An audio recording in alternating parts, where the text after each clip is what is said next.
Hello YouTube family, हमारे YouTube channel में आप सभी का स्वागत करती हूँ। और मैं आप सबके बीच लाई हूँ एक नवरात्र का देवी गीत। तो आप सब ढेर सारा प्यार दुलार जरूर दीजिएगा, ज़्यादा से ज़्यादा सपोर्ट करिएगा प्लीज़। फुल वॉच में ज़रूर देखना, बहुत प्यारा देवी गीत है। नवरात्र आने वाला है तो आप सबके बीच में बहुत प्यारा गीत लाई हूँ।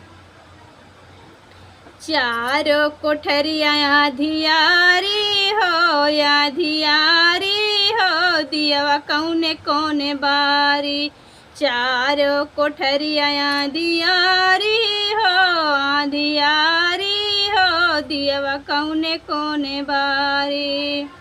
जाऊने कोठारिया में देवी मैया बैठे, जाऊने कोठारिया में देवी मैया बैठे। आसन लगावे बड़ा भारी हो, बड़ा भारी हो, दियवा कौने कौने बारी।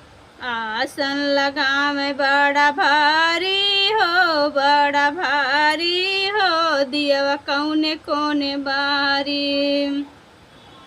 चारों कोठरिया धियारी हो धियारी हो, दियवा कौने कौने बारी। चारों कोठरिया धियारी हो या धियारी हो, दियवा कौने कौने बारी। जाऊने कोठारिया में काली मैया बैठे, जाऊने कोठारिया में काली मैया बैठे। आसन लगावे बड़ा भारी हो, बड़ा भारी हो, दियवा कौने कौने बारी। आसन लगावे बड़ा भारी हो, बड़ा भारी हो, दियवा कौने कौने बारी। चारों कोठरिया धियारी हो या धियारी हो, दियवा कौने कौने बारी।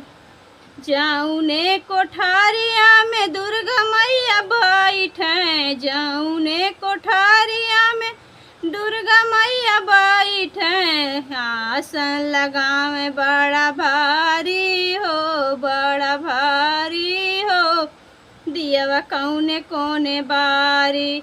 आसन लगावे बड़ा भारी हो, बड़ा भारी हो, दियवा कौने कौने बारी। चारों कोठरिया धियारी हो या धियारी हो, दियवा कौने कौने बारी। चारों कोठरिया धियारी हो या धियारी हो, दियवा कौने कौने बारी।